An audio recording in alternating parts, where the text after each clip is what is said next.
Hello, and welcome to the Alzheimer's Society of BC's education session on understanding dementia. This is intended to be a brief 15-minute overview of information for various healthcare providers, including healthcare assistants, nurses, LPNs, non-care staff, and home support staff. My name is Mariana Hudson, and I'm the Provincial Coordinator for Healthcare Provider Education at the Alzheimer's Society of BC. We are the only province-wide nonprofit organization dedicated to supporting people living with Alzheimer's disease and other forms of dementia, their family and friends, and healthcare providers. Dementia is a broad medical term used to describe a collection of symptoms that indicate physiological damage in the brain, including memory loss, difficulty thinking, such as solving simple or complex problems, communication difficulties, such as difficulty understanding words or interpreting gestures from others. And a person living with dementia may also experience changes in mood or in behavior. Dementia is caused by progressive and degenerative diseases in the brain, which means that the symptoms will gradually get worse as more brain cells become damaged and eventually die. Another key thing to mention about dementia is that it's actually not a normal part of aging. As we get older, changes in our memory are normal. Almost 40% of people over the age of 65 experience some form of memory loss. When there is no underlying medical condition causing this memory loss, it is known as age-associated memory impairment, which is considered a part of the normal aging process. However, the types of symptoms experienced when you have a brain disease, like Alzheimer's disease or another dementia, are different.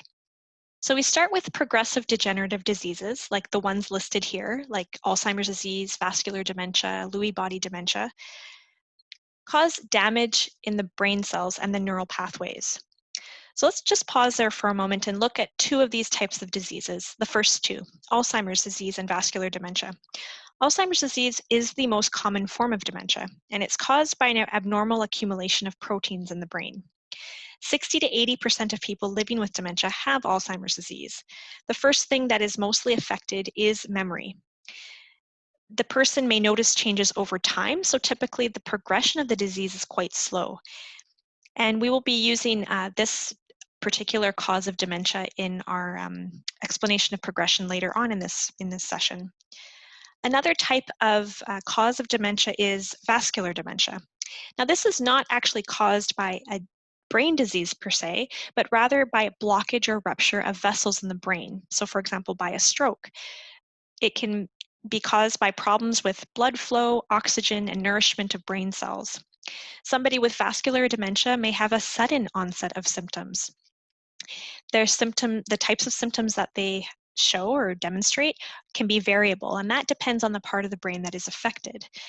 The person can have a bounce back in one day and really bad days on others, and it typically is the least predictable form of dementia. So if somebody has one of these diseases, it does cause the damage in the brain cells and neural pathways. It can lead to symptoms of dementia. And some of the symptoms that we've already alluded to earlier include memory loss, confusion and disorientation, impaired judgment, communication problems, behavior changes, and many others. Let's now just change gears a bit and talk about delirium.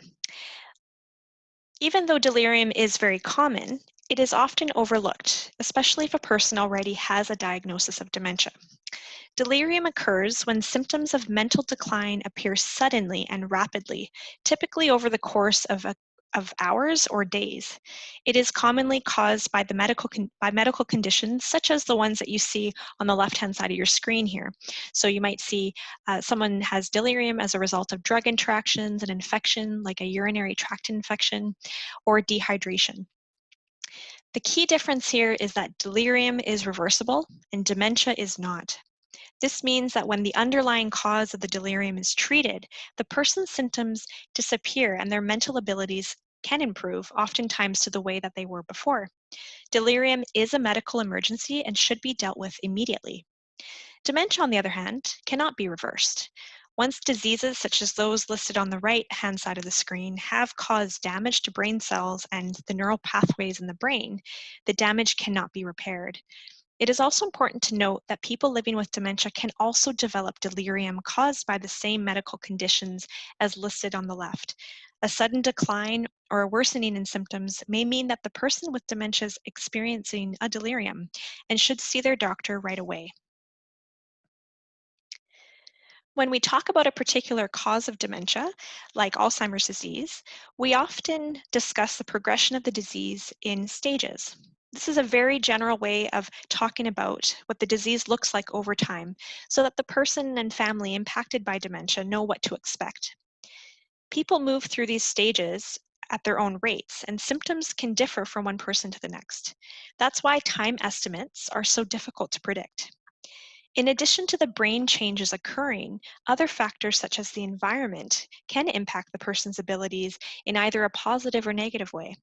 For example, we've heard many families make comments about a recent transition from home to a care home, like, "Mom never had difficulty bathing herself, but now that she's in a care home, her dementia seems to have gotten so much worse." Here is a short list of some of the possible symptoms that a person living with dementia caused by Alzheimer's disease may experience as the disease progresses over time. In the early stage, the person will experience mild symptoms. So, for example, some initial forgetfulness, easily shifting in mood, withdrawal from social activities, and mild coordination problems, for example, with walking. As the disease progresses to the middle stage, the person will see more moderate changes. The initial forgetfulness and easily shifting in mood now turns into difficulty recognizing familiar things and personality changes. Also, the person may find it more difficult to concentrate on conversations or activities and needs assistance with daily tasks. Towards the late stage, the entire brain is now impacted by the disease and the person's abilities are severely impacted. The person will lose the ability to remember or process information and possibly completely withdraw from engaging with others. The ability to communicate will be impacted. So you may see someone using more nonverbal communication, for example, more eye contact or body language and gestures or groaning. Some physical and changes include perhaps sleeping longer or some difficulty eating as well. The main takeaway, though, for all dementias is that as the disease progresses, the symptoms do get worse over time. What you're seeing on the screen now is a comparison between a healthy brain on the left and one with advanced Alzheimer's disease on the right. This image demonstrates what the brain of someone with advanced Alzheimer's disease would look like. I want to point out three big differences here, and I'll use my pointer on the screen for this. I want to point out, first of all, the difference in size. The brain on the right with Alzheimer's disease is experiencing brain atrophy in the cerebral cortex. So the cerebral cortex is this whole space on the outside. It's the outer layer of the brain right here. And that brain atrophy refers to a shrinking of the brain due to the death of brain cells. We tend to see brain atrophy in all dementias, however, the location in the brain may vary. The region of the brain that is important for memory formation and recall is called the hippocampus. And on the screen, I'll point to it right now. This is the hippocampus on the left-hand side. And the hippocampus is typically the area of the brain first affected when someone is experiencing Alzheimer's disease. It's fully intact in the healthy brain on the left, but completely missing or reduced on the right here. Finally, you may notice very large gaps in the brain on the right. So I'm referring to these spaces here that we see all throughout. These represent ventricles, which are fluid-filled spaces within the brain that have enlarged because of fluid buildup. As a result, they will cause decrease in brain function. Although this is not a very pleasant image to look at, it is important that we understand and recognize that there is a disease happening in the person's brain that is causing their symptoms. Oftentimes, a person living with dementia looks quite healthy, maybe even normal on the outside, which makes it difficult for caregivers, family members, and friends, or healthcare providers to make sense of their symptoms. This image can help us work through that by reminding us that their brain is changing in size, weight, and volume. They are not in control of their symptoms, and the normal pathways of communication between brain cells have permanently changed. They are not doing things on purpose. Because we don't see the brain changes, unlike a cast on a broken arm or a scar left after surgery, it may be more difficult for some people to realize there is a physical change occurring. A key piece to keep in mind here is that when you're supporting a person living with dementia, it's not the person who is experiencing the brain damage that should change and adapt in the way that they behave or they speak, but really us. We need to change our approach and our understanding of what they're experiencing.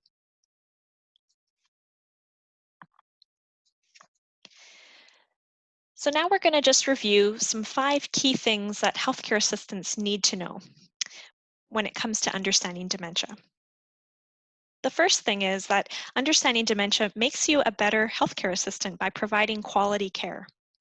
Understanding what dementia is, how it is caused, and what the experience of what the dementia journey looks like is important for everyone to know. It is estimated that almost 2/3 of British Columbians have known someone living with dementia. Whether that's through a personal or professional connection, dementia affects the majority of British Columbians. As healthcare assistants, you play a vital role in supporting the quality of life of your clients or residents. Having knowledge about dementia can help you provide better care and gain empathy. That is, the ability to put yourself in the position of the person living with dementia that you're caring for and to think about decisions from that person's point of view.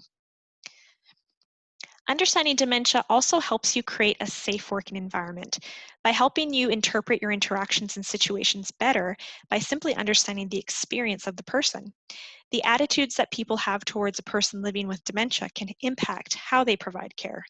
So the more that you know about the disease, the better equipped you are to interpret a situation and respond in a way that supports the person and also keeps you safe. Each person affected by dementia is unique, and each dementia experience will be unique. We learned that the symptoms someone experiences related to dementia depends on which part of the brain is affected. In addition to the physiological changes occurring in the brain, we also know that there are other factors that can cause a person to experience changes in communication or behavior. For example, a person may withdraw from walking, an activity they often enjoy, because of the environment. The person simply cannot see due to poor lighting. Therefore, it's very important to individualize the care and support you provide to a person living with dementia. Just start by asking the person about their preferences and how much they want to do themselves. Be observant and know the signs. The symptoms that we see with dementia are, for the most part, caused by diseases in the brain that are not a normal part of the aging process. Whether you work in home care or in a care home setting, you have the opportunity to get to know your residents or clients well. You get to know their personality, preferences, strengths, and abilities. You are often in the best position to recognize changes in the person, for example, communication or behavior changes. Taking the time to report these types of changes to your supervisor can be an important step in identifying an underlying condition, like a delirium, or concern, which can lead to an early diagnosis or treatment. And the final thing that healthcare assistants need to know is that the Alzheimer's Society of BC is here for you. And that takes me to my next slide, just to talk a little bit about our resources. One way that we can support you is through our online resources and information. I encourage you to visit our website, alzheimersbc.org, to learn more about dementia. These are the 3 sections of our website that I'd like to highlight. The first one is the resources for healthcare providers, and specifically the guidebook. Part 1 talks about understanding dementia. So if you want to learn a bit more about dementia, including parts of the brain and differences between delirium, dementia, and depression, I encourage you to locate this guidebook and learn more. If you're experiencing a situation in your workplace and want more information or new strategies or suggestions, you can consult with one of our staff members. This is also a good resource for a person living with dementia or families who could use extra support at this time. At the very bottom of the screen there too, I've included my email and phone number should you wish to share any questions with me or wish to learn more about education for healthcare providers at the Alzheimer's Society of BC. Thank you very much for watching this short education session on understanding dementia. Enjoy the rest of the conference.